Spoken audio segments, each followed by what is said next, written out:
ನಿರಾಕರಣೆಯನ್ನು ಮಾಡಿ ಅವರ ವಿಚಾರಗಳನ್ನು ವಿಮರ್ಶೆ ಮಾಡಿ ಅದನ್ನು ನಿರಾಕರಿಸಿ ಸರಿಯಾದ ಶಾಸ್ತ್ರಗಳ ಸಾರವನ್ನು ಮರ್ಮವನ್ನು ಸಜ್ಜನರಿಗೆ ಉಪದೇಶ ಮಾಡಬೇಕು ಅನ್ನುವುದು ಅವರ ದೃಢವಾದ ಸಂಕಲ್ಪ. ಅದಕ್ಕಾಗಿಯೇ ಅವರು ಅವತಾರ ಮಾಡಿದರು ವಾಯುದೇವರು. ಅವರ ಮನಸ್ಸಿನಲ್ಲಿ ಯಾವಾಗಲೂ ಭಗವಂತನ ಚಿಂತನ.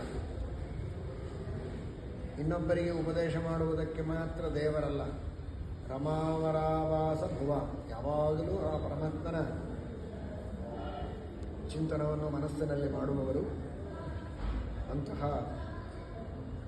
ವಿಶಾಲವಾದ ತಮ್ಮ ದೃಷ್ಟಿ, ವಿಶಾಲವಾದ ಬುದ್ಧಿ, ಸಕಲ ಸಜ್ಜನರ ಉದ್ಧಾರ ಮಾಡುವಂತಹ ವೈಶಾಲ್ಯದಿಂದ ಕೂಡಿದ ಆ ಬುದ್ಧಿಯಿಂದ ಇನ್ನು ಮುಂದೆ ತಾವು ಏನು ಮಾಡಬೇಕು ಅನ್ನುವುದನ್ನು ಸಂಕಲ್ಪ ಮಾಡುತ್ತಾರೆ.